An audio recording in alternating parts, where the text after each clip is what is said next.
এবং আমরা এটাও শঙ্কা প্রকাশ করছি যে নির্বাচনকে কেন্দ্র করে কোনো কোনো রাজনৈতিক দল আর নিউজের মাধ্যমে বিভিন্নভাবে আমরা দেখছি তারা অস্ত্রের মজুদ করছে এবং এইটা এক ধরনের ভায়োলেন্সের জন্য ব্যবহার হওয়ার শঙ্কা এবং সমূহ সম্ভাবনা রয়েছে। আমরা এক জায়গায় অস্ত্রের একদম প্রকাশ্য মহড়াও হতে দেখেছি।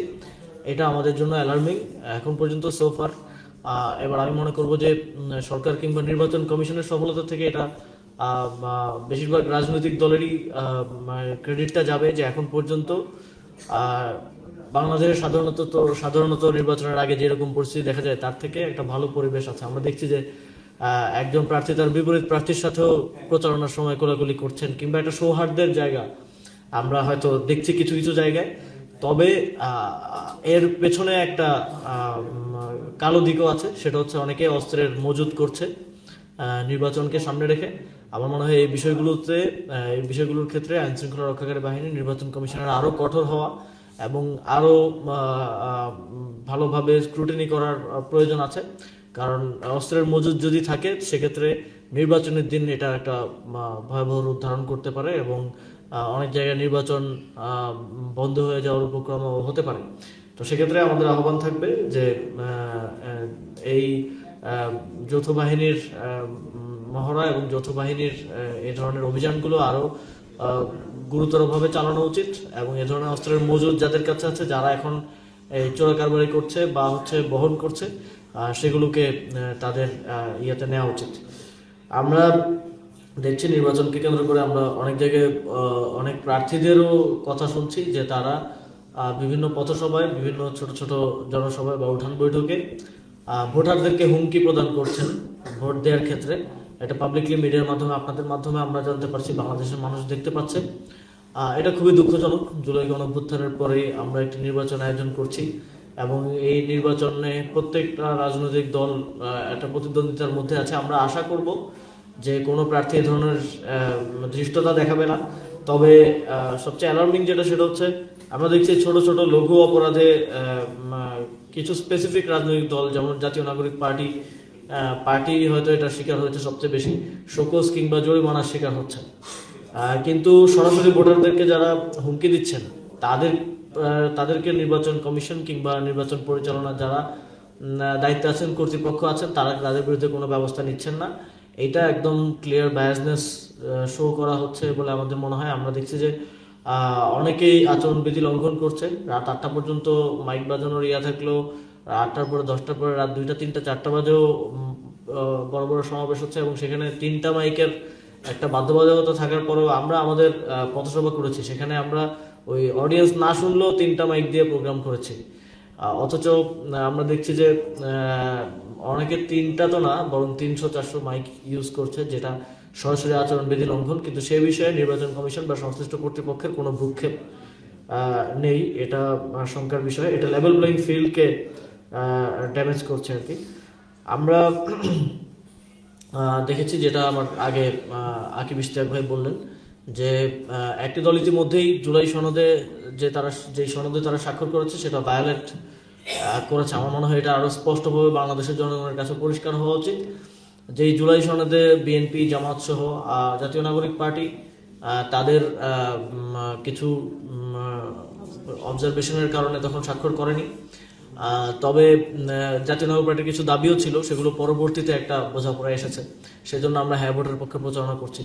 কিন্তু জুলাই সনদে স্বাক্ষর করেও একেবারে নিজেদের ইশতেহারেই সেই মানুষ তো ভোটের আগে একরকম বলে, নির্বাচনে জয়ী হয়ে আসার পরে পল্টি নেয়। আপনারা তো নির্বাচনের আগেই এক ধরনের জনগণের সাথে প্রতারণা করার প্রক্রিয়া আমরা দেখলাম। বিএনপির ইশতেহারে আমরা দেখলাম যে উচ্চ কক্ষ গঠনের যে প্রক্রিয়া, ভোটের সংখ্যানুপাতিক হারে হওয়ার কথা, সেটা এখন আসনের সংখ্যানুপাতিক হারে ওনারা বলছেন। এবং আরো কয়েকটি বিষয় স্পেসিফিকলি আকিব ভাই যেগুলো বললেন, সেখানে তারা একেবারে জুলাই সনদের কন্ট্রাডিক্টরি অবস্থান নিয়েছেন এবং সেটা তারা গণভোটে হ্যাঁ বিজয়ী হলে কিংবা না হলে এ ধরনের কোনো শর্ত সাপেক্ষে নয়, সরাসরি বলছেন। তো সেক্ষেত্রে আমরা শঙ্কা করছি যে গণভোটে হ্যাঁ ভোট বিজয়ী হলেও যদি তারা সরকার গঠন করে, তারা জুলাই সনদের বাস্তবায়নটা করবে না। এটা একটা জনগণের সাথে প্রতারণা হওয়ার সম্ভাবনা আমরা স্পষ্টভাবেই দেখছি। সেটা বাংলাদেশের জনগণের কাছে খুব স্পষ্ট থাকা উচিত, যাতে এটা তাদের ভোট তো দুইটা ব্যালটে, তাদের বিবেচনায় তারা নিয়েই তাদের ভোটাধিকার প্রয়োগ করেন। আমরা দেখছি, আমরা গতকালকে রয়টার্সে একটি দলের প্রধানের বক্তব্য দেখলাম যে শেখ হাসিনার সন্তানরা যদি মানে জনগণ যদি চায় তাহলে শেখ হাসিনার সন্তানরা রাজনীতিতে ফিরতে পারে। আসলে জনগণ যদি শেখ হাসিনা বা তার সন্তানদের রাজনীতিতে ফেরাতেই চাইতো তাহলে বাংলাদেশে একটা অভ্যুত্থানের মধ্য দিয়ে শেখ হাসিনার পতন ঘটাইতে হইতো না। বাংলাদেশের 1400 মানুষের জীবন দেওয়ার তো তাহলে কোনো পয়েন্টই নাই। জনগণ আসলে 1975 সালেও বাকশাল চায় নাই। বাকশালকে একটা সেনা অভ্যুত্থানের মধ্য দিয়ে বাকশালের পতন হয়েছিল, কিন্তু জিয়াউর রহমান, তাকে আমরা অনেক শ্রদ্ধা করি, তিনি বাংলাদেশের একটা জুরিহীন অবস্থা থেকে বাংলাদেশকে একটা জায়গায় নিয়ে এসেছিলেন। কিন্তু তিনি তার জীবনে একটা ভুল করেছিলেন। তিনি শেখ মুজিবের যিনি বাকশাল প্রতিষ্ঠা করেছিলেন তার মেয়েকে বাংলাদেশের রাজনীতি করার সুযোগ দিয়েছিলেন। ফলে আমাদেরকে 17 বছরে গুম, হত্যা এবং শেষ জুলাই গণঅভ্যুত্থান সহ হাজার হাজার মায়ের বুক খালি হয়েছে। এবং আমরা দেখেছি যে জিয়াউর রহমানের সেই ভুলের খেসারত তার মৃত্যুর পরেও এই জাতিকে অন্তত 3 যুগ ধরে দিতে হয়েছে, তার পরিবারকেও দিতে হয়েছে। বেগম খালেদা জিয়াকে স্লো পয়জনিং এর মধ্য দিয়ে একটা পরিস্থিতির মধ্য দিয়ে যেতে হয়েছে এবং তিনি পৃথিবী ত্যাগ করে চলে গেছেন।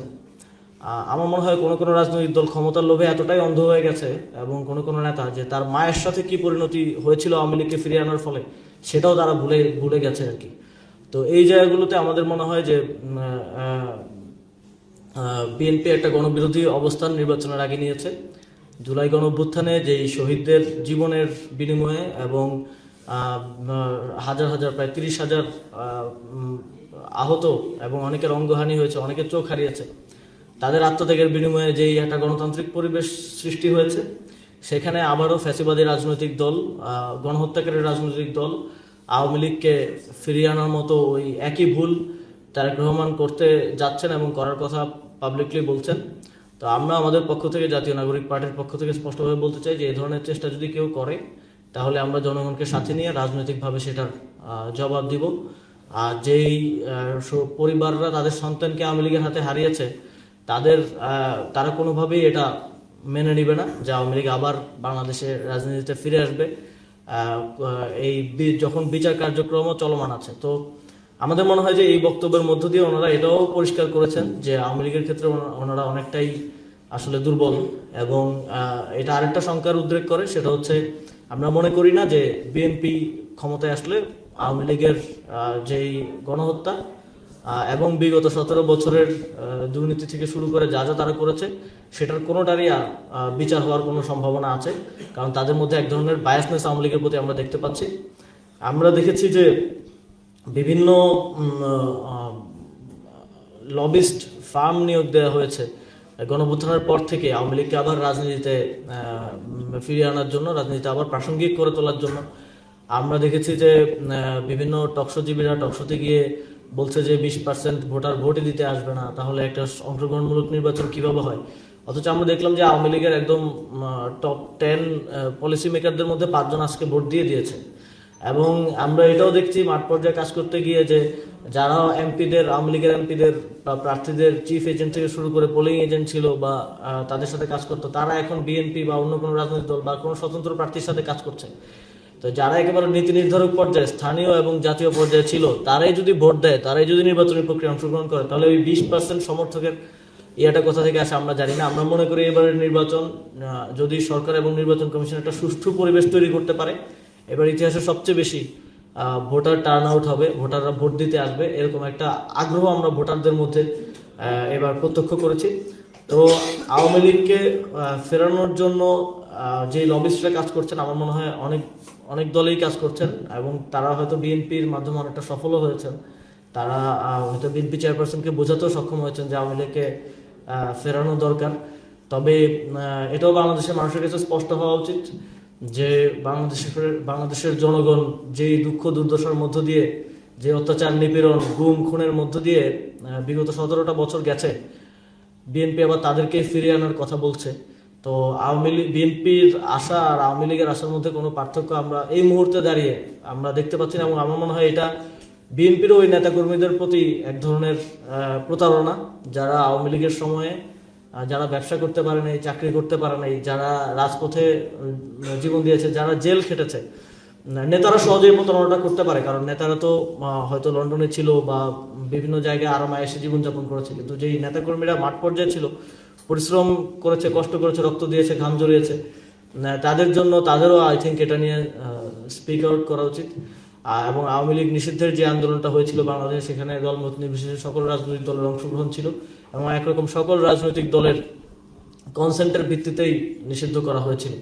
তা আমরা প্রত্যাশা করব এই ধরনের গণবিরোধী অবস্থান কোনো রাজনৈতিক দল নিবে না, এবং কোনো রাজনৈতিক দল যদি নেয়, আমরা বিশ্বাস করি বাংলাদেশের জনগণ তাদেরকে তাদের ম্যান্ডেট দেওয়ার ক্ষেত্রে প্রত্যাখ্যান করবে। আপনাদের কোনো প্রশ্ন থাকলে করতে পারেন।